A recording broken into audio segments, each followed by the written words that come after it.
Okay, അപ്പോൾ നമ്മൾ already അങ്ങോട്ടും ഇങ്ങോട്ടും ഗിഫ്റ്റൊക്കെ കൊടുത്തിട്ടുണ്ടായിരുന്നു. ഞാൻ ചേച്ചിക്ക് വാങ്ങിച്ചു കൊടുത്തത് ഡ്രസ്സായിരുന്നു. കാരണം ഓൾറെഡി ആണുങ്ങൾക്ക് ഗിഫ്റ്റ് കൊടുക്കുന്നത് ഭയങ്കര എന്താ പറയുക, ഓപ്ഷൻസ് ഭയങ്കര കുറവാണല്ലോ. ഒന്നുകിൽ ഡ്രസ്സ് അല്ലെങ്കിൽ ഷൂ, വാച്ച്, അതൊക്കെ ഉള്ളൊന്നും ഓപ്ഷൻസ് അങ്ങനെ ഇല്ലെന്ന് തോന്നുന്നു. അപ്പോൾ അല്ലെ ഫോൺ അങ്ങനെയൊക്കെ. അപ്പം പിന്നെ ആൾ ഭയങ്കര സെലക്റ്റീവായിട്ടുള്ള ആളാണ്. അപ്പോൾ അതുകൊണ്ട് തന്നെ നമ്മൾ ചിലപ്പോൾ കൊടുക്കുന്ന ഗിഫ്റ്റ് ഒന്നും വലുതായിട്ട് ഇഷ്ടപ്പെടാൻ ഒരു വഴിയില്ല. എനിക്ക് ഇഷ്ടപ്പെടുന്ന ടൈപ്പുള്ള സാധനങ്ങളൊന്നും സാധാരണ ചേച്ചിക്ക് ഇഷ്ടപ്പെടാറില്ല. ഞങ്ങളിപ്പോൾ ഒരു ഷൂ ഒക്കെ മേടിക്കാൻ ഒരു കടയിൽ പോവുകയാണെങ്കിൽ എനിക്ക് കുറച്ച് കളർഫുള്ളായിട്ടുള്ളത് അങ്ങനത്തെ ഒക്കെ ഒരു ഐറ്റംസൊക്കെ എനിക്ക് ഇഷ്ടപ്പെടും. ചിലപ്പോൾ ഒട്ടുമിക്ക ആൾക്കാർക്ക് ഇഷ്ടപ്പെടാത്ത രീതിയിലുള്ള മറ്റേ മഞ്ഞ, പച്ച, അങ്ങനത്തെ ഒക്കെ കളേഴ്സാണ് എനിക്കിഷ്ടം. സോ അങ്ങനെയാണ് ഞാൻ ചൂസ് ചെയ്തത്. പക്ഷേ ഇച്ചയാണെങ്കിൽ അങ്ങനെ എന്താ പറയുക, പുള്ളിയുടെ ഭയങ്കര സെലക്റ്റീവാണ്. എല്ലാ ഡ്രസ്സിനാണെങ്കിലും ഷൂ, എല്ലാ കാര്യത്തിലും സെലക്റ്റീവായിട്ടുള്ള മനുഷ്യനാണ്. ഞാൻ നേരെ ഓപ്പോസിറ്റാണ്. അപ്പോൾ എനിക്ക് എന്ത് സാധനം തന്നാലും എനിക്ക് അങ്ങനെ പ്രശ്നം ഉണ്ടാവില്ല, എനിക്ക് ഇഷ്ടപ്പെടും. ഇച്ചയ്ക്ക് അങ്ങനെയല്ല. അപ്പോൾ ഞാൻ ഈ പ്രാവശ്യം ഇച്ചയ്ക്ക് ഓൾറെഡി എന്നെ മനസ്സിൽ വിചാരിച്ചുകൊണ്ടിരുന്നത് എനിക്ക് ഷൂ മേടിച്ചു കൊടുക്കണമായിരുന്നു, ന്യൂ ബാലൻസിൻ്റെ. അപ്പോൾ അത് ഞാനിങ്ങനെ പ്ലാൻ ചെയ്തുകൊണ്ടിരുന്ന സമയത്ത് ഇത് തന്നെ സെയിം, പുള്ളിക്ക് ഭയങ്കര ആഗ്രഹമാണ് 960 ഷൂ മേടിക്കണം എന്നുള്ളത്. പക്ഷെ ഞാൻ മേടിച്ചു കൊടുക്കുന്ന സാധനം ഇച്ചയ്ക്ക് ഇഷ്ടപ്പെടാൻ യാതൊരുവിധ ഇതുമില്ല. അപ്പോൾ അതുകൊണ്ട് ഞാൻ വിചാരിച്ചു പുള്ളിക്ക് ഇഷ്ടമുള്ള സാധനം മേടിച്ചു കൊടുക്കാം. പുള്ളിയോട് ചോദിച്ചിട്ട് മേടിച്ചു കൊടുക്കാം എന്ന് പറഞ്ഞാൽ പുള്ളിയോട് പറഞ്ഞു ഷൂ വേണ്ട, പുള്ളിക്ക് ഡ്രസ്സ് മതി എന്ന് പറഞ്ഞു. അങ്ങനെ ഞങ്ങൾ ഒരുമിച്ച് ഡ്രസ്സ് എടുക്കാൻ വേണ്ടി പോയി. ആദ്യം ഡ്രസ്സ് എടുക്കാൻ പോയി പ്രൈമാർക്കിലായിരുന്നു. ഇവിടെ അടുത്തുള്ളൊരു പ്രൈമാർക്കിൽ അവിടെ പോയിട്ട് നമുക്ക് കിട്ടിയിട്ടുണ്ടായിരുന്നില്ല. അതിൻ്റെ ഓൾറെഡി ഒരു ഷോർട്ട് ഞാൻ ഇട്ടിട്ടുണ്ട്, ഷോർട്ട്സ് ഇട്ടിട്ടുണ്ടായിരുന്നു. പിന്നെ അത് കഴിഞ്ഞിട്ട് ഞങ്ങൾ വീണ്ടും വേറൊരു പ്രൈമാർക്കിൽ പോയി. അല്ലാതെ ഞാൻ TK മാക്സിൽ പോയി. പിന്നെ അത് ഇഷ്ടപ്പെട്ടില്ല അവിടുന്ന്. പിന്നെ അവിടെ നിന്ന് ഇറങ്ങിയിട്ട് ഞങ്ങൾ പ്രൈമാർക്കിൽ പോയി.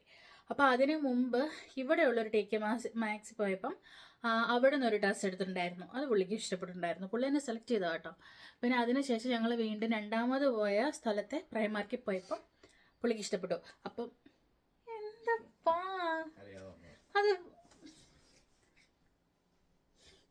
എന്നിട്ട് അപ്പം ഈ ഡ്രസ്സാണ് ഫസ്റ്റ് ഇതിന് ഭയങ്കര ഇഷ്ടപ്പെട്ടു കേട്ടോ. പുള്ളിക്ക് ഇട്ടിട്ട് നല്ല രസമുണ്ടായിരുന്നു. കളർ സാധാരണ ഇച്ചിക്ക് ബ്ലാക്ക് കളർ ഡ്രസ്സുകളൊക്കെ നല്ല ഇണക്കമാണ്. ഇതിൻ്റെ കൈ ഇത് ഇങ്ങനെ വന്നിട്ട് നല്ല ലോങ് കൈയാണ്. ഇതാണ് സംഭവം. ഓക്കെ, നല്ല ഡ്രസ്സാണ് ഇത്. എത്രയായിരുന്നു? 17 പൗണ്ടേ ഉള്ളൂ. പക്ഷെ നല്ല സാധനം, നല്ല മെറ്റീരിയൽ, നല്ല കട്ടി. ഇവിടുത്തെ ക്ലൈമറ്റിനൊക്കെ നല്ല അടിപൊളി ഓപ്ഷനാണ്. ഇതാണ് ഡ്രസ്സ്. അത് വാങ്ങിച്ചു. അപ്പോൾ എനിക്ക് വേറൊരു ഡ്രസ്സും കൂടി ഇച്ചിക്ക് മേടിച്ചു കൊടുക്കണം തോന്നി. അങ്ങനെയാണ് ഞങ്ങൾ വീണ്ടും വേറെ പ്രൈമാർക്കിൽ പോയി. അപ്പോൾ ഞങ്ങൾ ആ പ്രൈമാർക്കിൽ പോയപ്പം ഈ സ്ട്രേഞ്ചർ തിങ്സ് കാണുന്ന ആൾക്കാർക്കാണെങ്കിൽ അറിയായിരിക്കും അവരുടെ ഡ്രസ്സുകളൊക്കെ. അപ്പോൾ ഇപ്പോൾ ഈ ഇടയ്ക്കൊരു സീസൺ ഇറങ്ങിയിട്ടുണ്ടായിരുന്നല്ലോ. അപ്പോൾ അതുകൊണ്ട് പ്രൈമാർക്കിലെല്ലാം സ്ട്രേഞ്ചർ തിങ്സിലെ ഡ്രസ്സുകൾ കാര്യങ്ങളായിരുന്നു. അപ്പോൾ അതിൽ എനിക്ക് ഈ ഡ്രസ്സ് ഭയങ്കരമായിട്ട് ഇഷ്ടപ്പെട്ടായിരുന്നു. ഇതൊരു ജാക്കറ്റ് അങ്ങനെ വേണമെങ്കിൽ പറയാം, ഡ്രസ്സായിട്ട് പറയാം, അങ്ങനെയൊക്കെ ഒരു സംഭവം. ഇതാണ് എൻ്റെ ബാക്കിൽ ഇങ്ങനെ വരും. അപ്പോൾ ഈ സംഭവം ഞങ്ങളിവിടെ കണ്ട സമയത്ത് ഇതിനാണ്ട് 55 പൗണ്ട്സോ അങ്ങനെ എന്തോ ആയിരുന്നു ഞങ്ങൾ ഈ പ്രൈമാർക്ക് കണ്ടപ്പോൾ ഫസ്റ്റ് പോയതിൽ. എന്നിട്ടാണെങ്കിൽ അപ്പോൾ അത് മേടിക്കാൻ ചോദിച്ചാൽ ഉറപ്പിച്ച് പറഞ്ഞു വേണ്ട, അത്രയും വിലയുടെ സാധനമൊന്നും വേണ്ട എന്ന് പറഞ്ഞിട്ട് ഞങ്ങൾ വാങ്ങിച്ചില്ല. അതിനുശേഷം രണ്ടാമത്തെ പ്രൈമാർക്കിൽ പോയപ്പം ഈ സാധനത്തിന് രണ്ട് സെയിം സാധനം തന്നെ ലയിച്ച രണ്ട് സെയിം സാധനം. ഇപ്പുറത്ത് 55, അപ്പുറത്ത് പോയപ്പോൾ ഇത് 30ക്ക് ഇങ്ങോട്ട് ഡിസ്കൗണ്ടിൽ കിടക്കുന്നു, സെയിൽ കിടക്കുന്നു. അപ്പോൾ തന്നെ ഈ ചെയ്തെടുക്കാമെന്ന് പറഞ്ഞിട്ട് ഇതും കൂടെ എടുത്തു കേട്ടോ. എൻ്റെ ഏതെങ്കിലുമൊക്കെ വീഡിയോയിൽ നിങ്ങളിത് കാണും.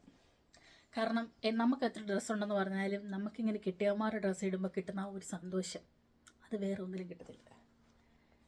പക്ഷെ ഇത് എനിക്ക് തോന്നുന്നു വെച്ചാൽ ഇത് നല്ല സാധനമാണ്, പക്ഷെ ഇച്ചിരി ഹെവിയാണ്. എന്നുവെച്ചാൽ വെയിറ്റ് ഉണ്ട് കേട്ടോ. അതുണ്ട് 50-ടേത് 30 സെയിലുണ്ട് കേട്ടോ. ആർക്കെങ്കിലും ഇങ്ങനത്തെയൊക്കെ സംഭവങ്ങളൊക്കെ ഇഷ്ടമാണെങ്കിൽ വാങ്ങിച്ചോളുക. അല്ല കേട്ടോ, അടിപൊളി സംഭവം. അതാണ് ഞാൻ ഇച്ചയ്ക്ക് കൊടുത്തത്. അതിനുശേഷം എനിക്ക് ഞാൻ പറഞ്ഞില്ലേ ലാപ്ടോപ്പാണ് എനിക്ക് എന്താണെന്ന് ഞാൻ പറഞ്ഞില്ലല്ലേ, എനിക്ക് ലാപ്ടോപ്പാണ് മേടിച്ച് നിൽക്കുന്നത്. അപ്പോൾ എൻ്റെ മനസ്സിലൊരു ഓപ്ഷൻ ആയിരുന്നു. കാരണം ഞാനിപ്പോൾ പഠിക്കുന്നുള്ളത് കൊണ്ട് അസൈൻമെൻറ്റ് കാര്യങ്ങളൊക്കെ ചെയ്യണമെങ്കിൽ നമുക്ക് സ്വന്തമായിട്ട് ലാപ്പ് വേണം. ഇച്ചിക്ക് ഉണ്ടെന്ന് പറഞ്ഞാലും നമുക്ക് പുള്ളി വർക്കിലായിരിക്കും, എനിക്ക് തോന്നുന്ന സമയത്ത് എനിക്ക് ചെയ്യാൻ പറ്റത്തില്ല. പിന്നെ ഇതൊരു അസറ്റാണ്, നമുക്ക് എപ്പോൾ വേണേലും അത് യൂസ്ഫുൾ ആവുന്ന ഒരു സാധനമാണ്. അതുകൊണ്ട് തന്നെ എനിക്ക് ലാപ്പാണ് മേടിച്ചു തന്നെ. അതിന് എമൗണ്ടും കാര്യങ്ങളൊന്നും എനിക്കറിയത്തില്ല, സർപ്രൈസ് ആണല്ലോ. അതുകൊണ്ട് എന്നോട് പറഞ്ഞില്ല, ഞാനേ പറഞ്ഞുള്ളൂ ഇതൊക്കെ. അപ്പോൾ ഇതാണ് എനിക്ക് മേടിച്ചെന്ന് ലാപ്പ്. ഇതാണ് ഒമിനി ബുക്ക്, HP യുടെ ആണ്. നമുക്ക് തുറന്നു നോക്കാം. ഇതാണ് നമ്മുടെ ലാപ്പ്. ജസ്റ്റ് ഓപ്പൺ, ഓൾറെഡി ഞാൻ ഓപ്പൺ ചെയ്യാൻ നോക്കിയിട്ടുണ്ടായിരുന്നു. അപ്പോൾ എടുത്തപ്പോൾ ഇന്നത്തെ ചാർജ് ഉണ്ടായിരുന്നില്ല. അപ്പോൾ ചാർജൊക്കെ ചെയ്ത് ഞങ്ങൾ ജസ്റ്റ് പാസ്വേഡൊക്കെ ഇട്ട് വെച്ചിട്ടുണ്ടായിരുന്നു. നമ്മുടെ ലാപ്പ് ആക്ച്വലി സത്യം പറഞ്ഞിട്ടല്ല, ഞാൻ കുറേ നാൾ ഇതിലിപ്പോൾ HP എന്ന് പറഞ്ഞ സ്ക്രീനെ തെളിഞ്ഞു വന്നോ? ഞാൻ ഞെക്കിയല്ലേ? ഞെക്കിയോ? ഞാൻ ഞെക്കിയായിരിക്കും കേട്ടോ, അറിയത്തില്ല. ആ സത്യം പറഞ്ഞാൽ ഞാനിത് കുറേ ഒരു 10 വർഷം മുന്നേക്കാണ്, അല്ല 10 വർഷം 2018 ആ ഒരു സമയത്താണ് ഞാൻ ലാപ്പ് ഉപയോഗിച്ചുകൊണ്ടിരുന്നത്. പിന്നെ അന്നും കൂടുതലായിട്ട് ഉപയോഗിക്കാതെ അറിയത്തില്ലാത്തതുകൊണ്ട് ആ ലാപ്പിൽ നശിപ്പിച്ചു. സത്യം ഉപയോഗിക്കാതെ വെച്ച് അതിൻ്റെ ബാറ്ററിയൊക്കെ ഇറങ്ങി ചത്ത് സാധനം പോയി. അന്ന് പഠിക്കാൻ വേണ്ടി എന്നൊക്കെ പറഞ്ഞ് മേടിച്ചു, പക്ഷെ ഒന്നും പഠിച്ചൊന്നുമില്ല. അപ്പോൾ അത് ഏതായിരുന്നു, ഏസറിൻ്റെയോ അങ്ങനെ ഏതോ ഒരു ലാപ്പായിരുന്നു. പക്ഷേ ഒരു ബേസിക് ആയിട്ടുള്ള ലാപ്പായിരുന്നു, പക്ഷെ നല്ല ലാപ്പായിരുന്നു. ഞാൻ അതിനകത്ത് കുറേ ഗെയിമൊക്കെ കളിച്ചിട്ടുണ്ട്. അല്ലാതെ എനിക്ക് അതുകൊണ്ട് ആ ലാപ്പ് കൊണ്ട് വലിയ ഉപയോഗമൊന്നും ഉണ്ടായിട്ടില്ല. ഇപ്പോഴും വീട്ടിലത് ഇരിപ്പുണ്ടെന്ന് എനിക്ക് തോന്നുന്നത്. കുറേ അത് ഡാഡി മേടിച്ചെന്നൊരു സാധനമായിരുന്നു. അത് നശിപ്പിച്ചു. അപ്പോൾ ഇതെങ്കിലും നന്നായിട്ട് ഉപയോഗിക്കണം, കളയാതെ സൂക്ഷിക്കണം എന്നൊക്കെയുണ്ട്. പിന്നെ ഇതിൻ്റെ കാര്യങ്ങളൊക്കെ പഠിച്ചു വരണം. എനിക്കിപ്പോൾ ഈ ഷോർട്ട് കീ കാര്യങ്ങളൊന്നും സത്യം പറഞ്ഞപ്പോൾ എനിക്ക് അറിഞ്ഞുകൂടാ. അതെല്ലാം പഠിച്ച് അസൈൻമെൻറ്റും കാര്യങ്ങളൊക്കെ എഴുതി തന്ന്. അപ്പം ഇതാണ് എനിക്ക് തന്ന ഗിഫ്റ്റ്. ഇത് സ്വിച്ച് ഓഫ് ആക്കിയാലും ഓക്കെ. അങ്ങനെ നിങ്ങൾക്കെൻ്റെ ഞങ്ങൾ അങ്ങോട്ടും ഇങ്ങോട്ടും കൊടുത്ത ഗിഫ്റ്റ് ഇതാണ്. പിന്നെ അതുപോലെ തന്നെ ഉണ്ടല്ലോ, ഞങ്ങളുടെ കല്യാണം കഴിഞ്ഞിട്ട് ഇപ്പം 1.5 വർഷമായി. ഇതിൻ്റെ ഇടയ്ക്ക് ഞങ്ങളുടെ കല്യാണം കഴിഞ്ഞിട്ട് ഒരു വാലൻറ്റൈൻസ് ഡേ വന്നിട്ടുണ്ടായിരുന്നു. പക്ഷെ ഞങ്ങൾ അന്നേരം എല്ലാം രണ്ടുപേരും 2 രാജ്യത്തായിരുന്നു, സെലിബ്രേറ്റ് ചെയ്യാൻ പറ്റിയില്ല. ഫസ്റ്റ് ടൈമാണ് എൻ്റെ ലൈഫിൽ, ഫസ്റ്റ് ടൈമാണ് ഞാനൊരു വാലൻറ്റൈൻസ് ഡേ സെലിബ്രേറ്റ് ചെയ്യുന്നത്. സത്യമായിട്ട് ഇതിന് മുന്നേ ഒന്നും അങ്ങനെയൊന്നും പറ്റിയിട്ടും കൂടിയില്ല. അപ്പം മാക്സിമം നല്ല രീതിയിൽ അടിച്ച് പൊളിച്ച് ഞങ്ങളുടേതായ ഒരു ടൈം സ്പെൻഡ് ചെയ്യണം. അതാണ് ഞങ്ങൾക്ക് രണ്ടുപേർക്കും മെയിനായിട്ട്. അതുകൊണ്ടാണ് ഇന്ന് ലീവ് എടുത്തത് പോലും.